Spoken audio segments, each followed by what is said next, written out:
নমস্কাৰ মৰমৰ ছাত্ৰ-ছাত্ৰীসকল তোমালোকলৈ নতুন এটা ভিডিঅ' লৈ আহিছোঁ অসম জাতীয় বিদ্যালয়ৰ প্ৰথম শ্ৰেণীৰ দ্ৰুত পাঠৰ এটি সাধুটিৰ লগতে তোমালোকৰ লগত প্ৰশ্ন উত্তৰসমূহো আলোচনা কৰিম আহাচোন আজি আমি কোনটো সাধু আলোচনা কৰোঁ তাকে চাওঁ ইয়াৰ আগৰ যদি ভিডিঅ'সমূহ তোমালোকে চোৱা নাই চাই ল'বা আৰু মোৰ ভিডিঅ'সমূহে তোমালোকক যদি সহায় কৰিছে লাইক কৰিবা আৰু তোমালোকৰ বন্ধু-বান্ধৱী সকললৈও শ্বেয়াৰ কৰি দিবা আহাচোন আজি আমি শিয়াল আৰু বগলী নামৰ এই সাধুটো আলোচনা কৰিম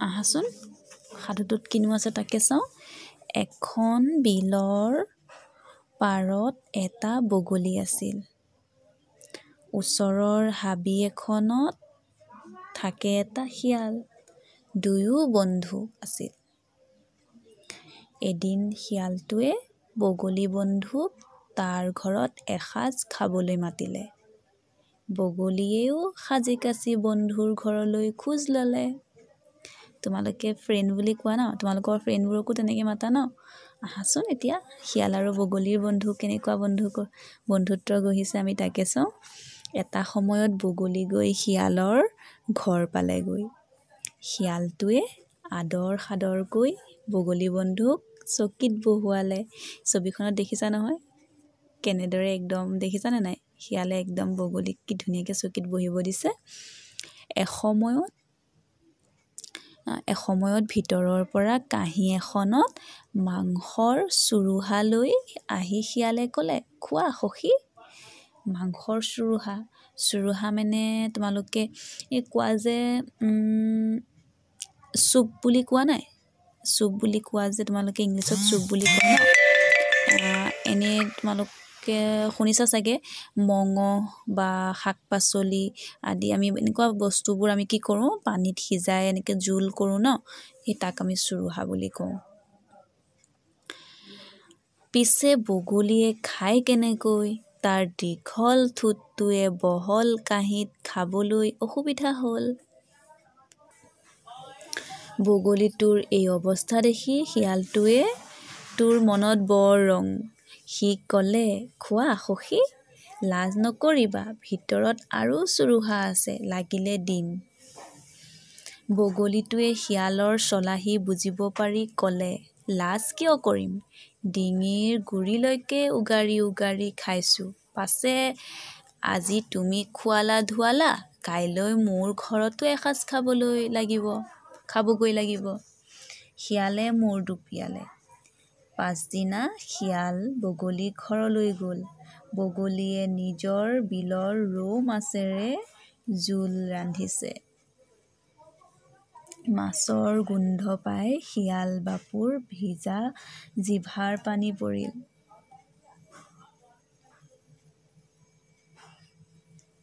পাছত বগলীটোৱে তাক খাবলৈ মাতিলে বগলীয়ে বাঁহৰ দীঘল চুঙা এটাত মাছৰ জোল আনি শিয়ালক ক'লে খোৱা সখী লাজ নকৰিবা মই পাছে তোমাৰ নিচিনাকৈ জুতি লগাই ৰান্ধিব নাজানো তথাপিও উদৰ পূৰাই খোৱা উদৰ পূৰাই মানে একদম পেট ভৰাই আৰু একেবাৰে ডিঙি গুৰিলৈকে এই বুলি চুঙাৰ পৰা মাছৰ ডাঙৰ টুকুৰা এটা উলিয়াই বগলীয়ে নিজে গিলি থলে ইফালে দীঘল চুঙাত শিয়ালৰ মুখ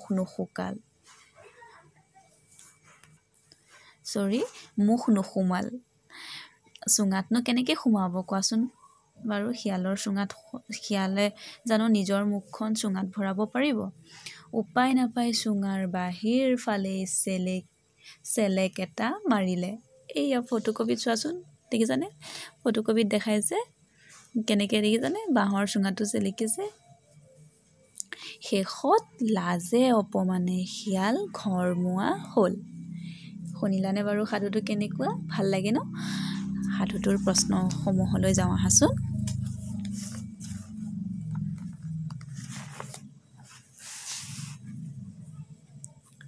শিয়াল আৰু বগলীটো ক'ত আছিল এখন বিলৰ পাৰত শিয়ালে তাৰ ঘৰত এসাঁজ খাবলৈ কাক মাতিলে? বগলীক মাতিলে। বগলীয়ে শিয়ালক খুৱাবলৈ কি মাছৰ জোল ৰান্ধিছিল? ৰৌ মাছৰ জোল ৰান্ধিছিল। শিয়ালে বগলীক কি খাবলৈ দিছিল? মাংসৰ চুৰুহা। বগলীয়ে খাব পাৰিলেনে? নোৱাৰিলে আকৌ। পাৰিব জানো বগলীয়ে? বগলীয়ে জানো কাঁহীত খাব পাৰিব? তোমালোকে ভাবাচোন বাৰু। ঠোঁটটো ইমান দীঘল ন? বাঁহৰ চুঙাত কোনে কাক কি খাবলৈ দিছিল? বাঁহৰ চুঙাত বগলীয়ে শিয়ালক মাছ খাবলৈ দিছিল। শেষত শিয়ালে কি কৰিলে? শেষত শিয়ালে লাজে অপমানে ঘৰমুৱা হ'ল আকৌ। সিও অপমান কৰিলে বগলীক আৰু বগলীয়েও কৰিলে অপমান। সাধুটো আমাৰ বিৰাট ভাল লাগিল হয়নে? তোমালোকে সাধুটো ঘৰত পঢ়িবা। তোমালোকৰ লগত কিতাপ আছে, লগতে প্ৰশ্ন উত্তৰসমূহ ক'বলৈ কাৰণে চেষ্টা কৰিবা। আজিলৈ ভিডিঅ'টো বহুত দীঘল হৈ গ'ল ন? আজিলৈ ধন্যবাদ বাৰু। ভালে কুশলে থাকিবা তোমালোক।